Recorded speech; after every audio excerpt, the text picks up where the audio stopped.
बंधु अंतिम तीर्थेश वर्तमान स्वामी के शासन में हम सही विराजते हैं। तीर्थंकर जनेन की पीयूष देशना जनेन्द्र भाड़ी मनुष्य जगत कल्याणी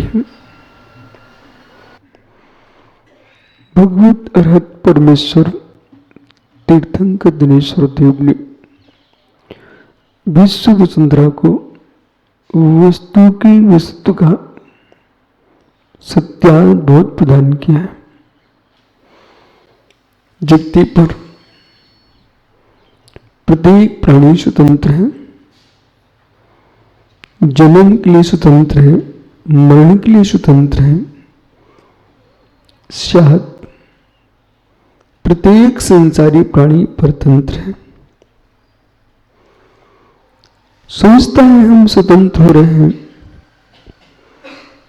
कुटुंब से पृथक होकर स्वतंत्र होना चाह रहा है, भाई बंदियों से स्वतंत्र होना चाह रहा है,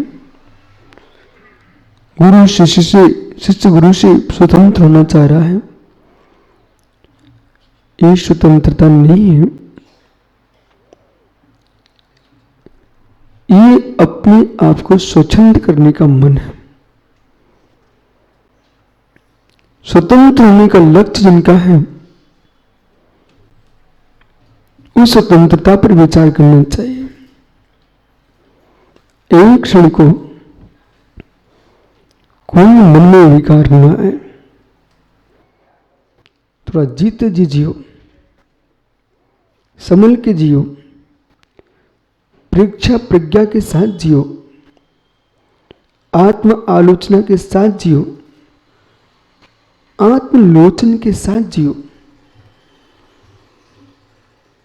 कि जिस क्षण अंतःकरण में कोई विकल्प न आए, कोई विकार न आए, कोई संकल्प विकल्प न आए, उस क्षण के लिए आप वेदन करो।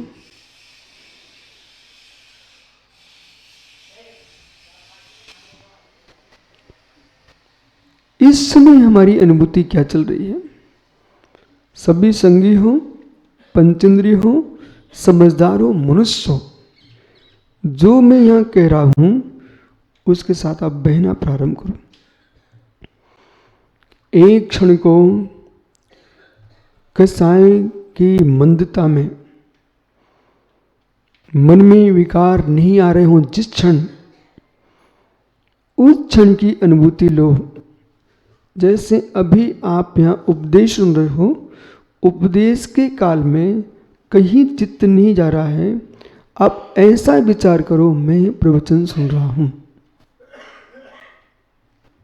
सुनने में आनंद नहीं आ रहा है, आप ये विचार करो मैं प्रवचन सुन रहा हूं।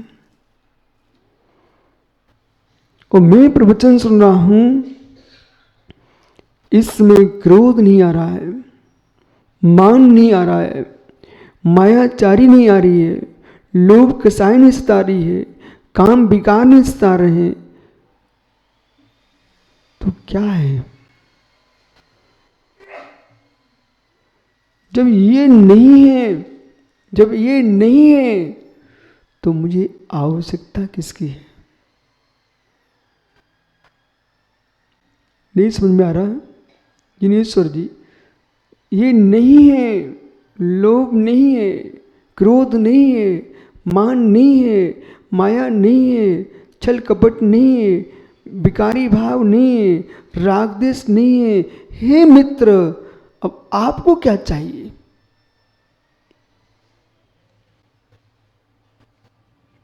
ध्यान से पकड़ो मैं क्या बोल रहा हूं। आपको क्या चाहिए?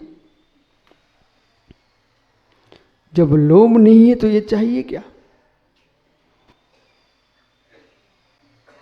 काम विकार नहीं तो स्त्री चाहिए क्या? मोह नहीं तो कौन सी वस्तु चाहिए? इसका तात्पर्य है मित्र, आत्मा को तो कुछ भी नहीं चाहिए था, ये सब कसाईयों को चाहिए था। कसाईयों को चाहिए था। आपको लगा ऐसा कि मैं अपना पोषण कर रहा हूं, पर सत्य कुछ और ही निकला। तुम कसाईयों का पोषण कर रहे थे। किसकी पुष्टि? राकेश साहब, किसकी पुष्टि? घर में धन लेके पहुंच गए। यदि क्रोध नहीं है, मान नहीं है, माया नहीं है, लोभ नहीं है, काम विकार नहीं है, मित्र धन किसके लिए? आवश्यकता ही नहीं है। निर्द्वंद आत्मा के लिए किसी परवस्तु की आवश्यकता नहीं है। कसाई आत्मा के लिए जगत की आवश्यकता है। कसाई जीव के लिए जगत की आवश्यकता है, निष्कसाई के लिए किसी की भी आवश्यकता नहीं है।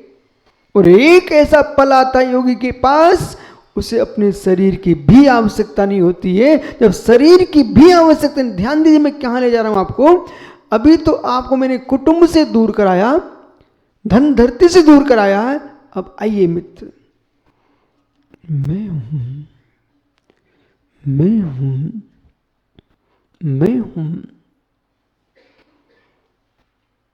एक हूं, अकेला हूं, चिद हूं, चैतन्य हूं, ज्ञान घन हूं, प्रभाव शून्य हूं, परभाव शून्य हूं, परभाव शून्य हूं, मैं हूं, एक हूं, अकेला हूं, एकमात्र चैतन्य हूं।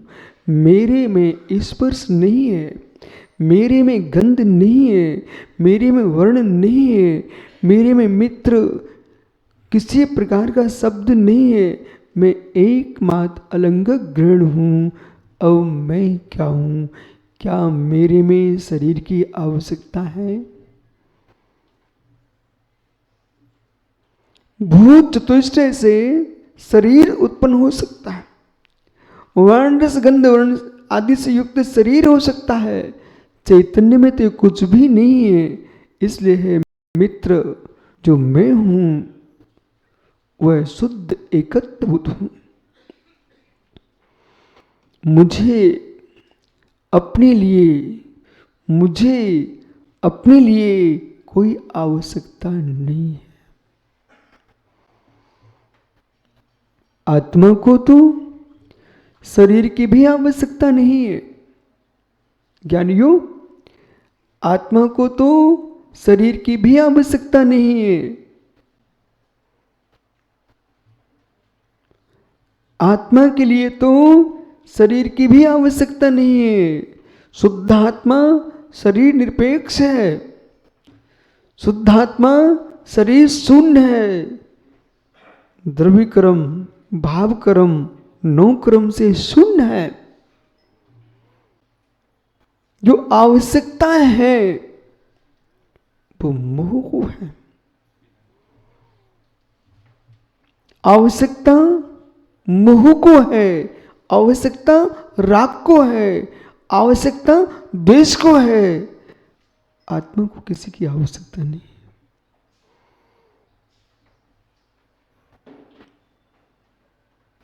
योगी ऋषि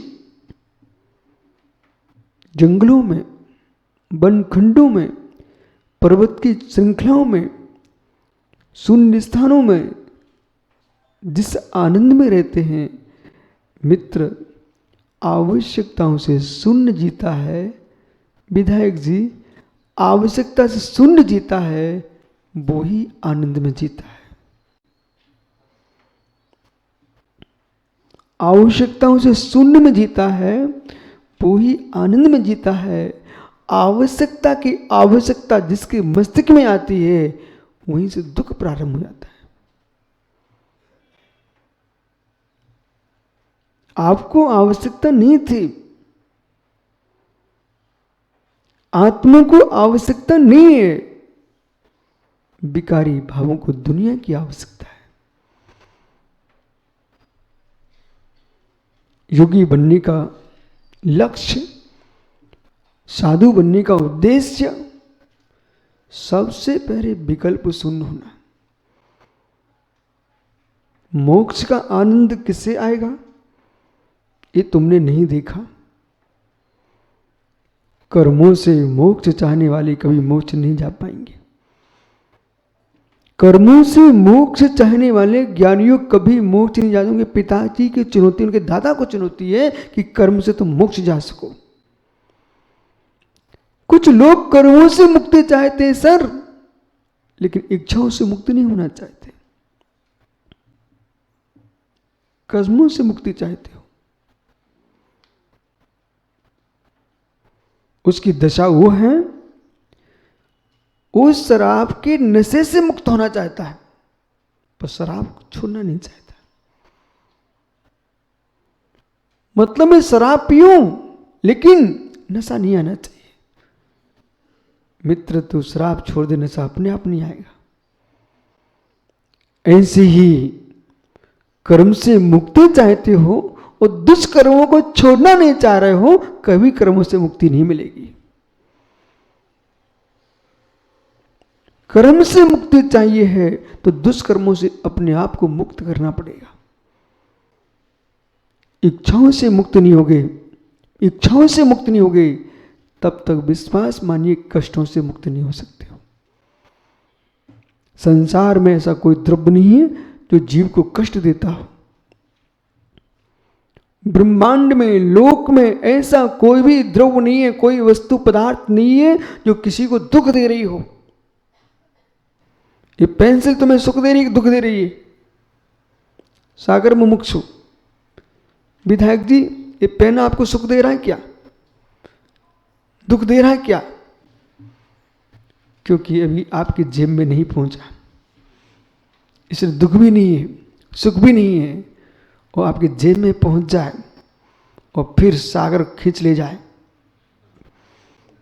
फिर पूछना सुख दे रहा है कि दुख दे रहा है। जो वस्तु को आपके पास, जिस वस्तु से ममत्व नहीं है वो सुख दुख का साधन नहीं है, और जिससे ममत्व है वही तुम्हारे सुख दुख का साधन है। क्या जगत में आज किसी की मृत्यु नहीं होगी? आज किसी घर में कोई मृत्यु नहीं होगी क्या? आज के दिन शाम तक पता नहीं कितने लोग विश्व में खत्म हो चुके होंगे और कितने घरों में बच्चों ने जन्म ले लिया होगा आज शाम तक, परंतु ज्ञानी न तुमने ताली बजाई न तुमने आंखों में आंसू टपकाया। ऐसा क्यों? कितने बच्चों ने आज जन्म लिया है, रात्रि से सुबह तक हजारों बच्चों ने जन्म ले लिया है भारत में ही, और रात्रि से आज तक सैकड़ों लोगों की मृत्यु हो चुकी है, लेकिन आप तो रो भी नहीं रहे, हंस भी नहीं रहे हो। ऐसा क्यों? मृत्यु दुख का कारण है कि जन्म सुख का कारण है? एक शब्द में बोलिए।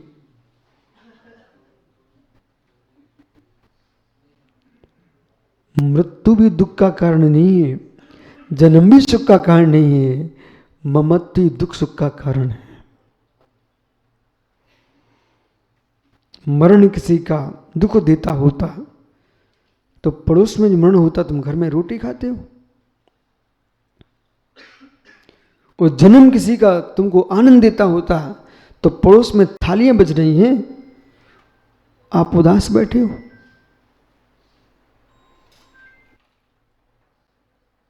एक भी पर पदार्थ तुमको सुख दुख नहीं देता। एक क्षण बात को आप अपनी दृष्टि को मोल लीजिए, वस्तु कष्ट देना समाप्त हो जाएगा। कम से कम इतना निर्णय तो कर लो, इतना विश्वास करो, इतना भेद विज्ञान कर लो, तत्व निर्णय कर लो कि वस्तु सुख दुख नहीं दे रही है। स्वीकार है क्या? छोड़ने में आनंद है कि ग्रहण में आनंद है? छोड़ने में तो छोड़ दो ना।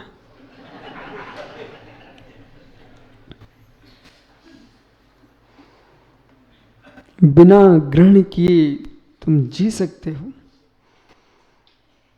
बिना ग्रहण किए तुम जी सकते हो।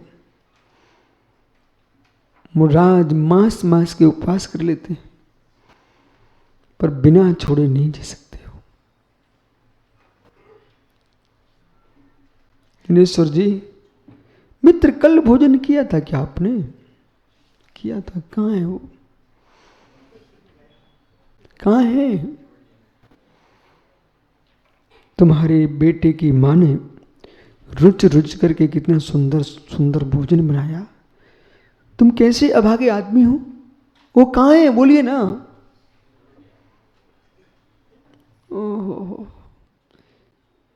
तू कितनी मेहनत से पैसा कमाया, तो आपके यहाँ भोजन बना है, और तुम्हारी पत्नी ने हाथ जलाए, बेचारे ने साग बनाते हुए कभी कभी छुरी भी लग जाती उसके हाथों में, रक्त भी बह गया।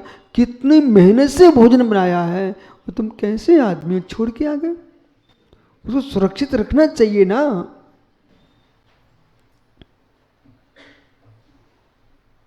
बोलो, सुरक्षित रखना चाहिए था ना। बोले ज्ञानी, भोजन बिना किए 2-3 दिन चला सकता हूं, पर छोड़े बिना 1 मिनट भी नहीं रह सकता। जब अच्छा प्रेशर बनता ना, पर बड़ी से बड़ी सभाएं छोड़ के भाग जाते हैं, खोजते हैं छोड़ने का स्थान, छोड़ने का स्थान खोजते, छोड़ने का स्थान। जैसे मित्र उदर में मल की पीड़ा होने पर तुम तुरंत छोड़ने भागते हो, ऐसे तुम्हारे उदर में वो पीड़ा कब होगी? जब परिग्रह छोड़ने के लिए भागोगे।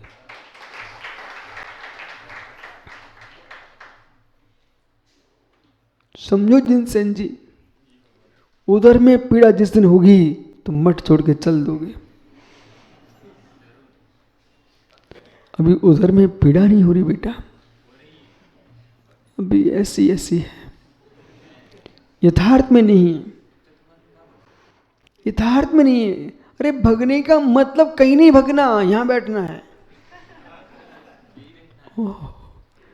मालूम, उधर में पीड़ा होती है, सारे काम छोड़ करके व्यक्ति वैद्य के पास जाता है। कौन सा काम अवशेष घर का है, कोई टेंशन नहीं होता है। यदि उधर में शूल है तो सबसे पहले अप्पा साहब कहां जाओगे? डॉक्टर के यहां पहुंचोगे। शौचालय जाने के बाद भी उधर शूल समाप्त नहीं होगा तो फिर डॉक्टर के घर जाओगे। घर का कितनी महत्वपूर्ण कार्य होगा उसे छोड़ दोगे मित्र।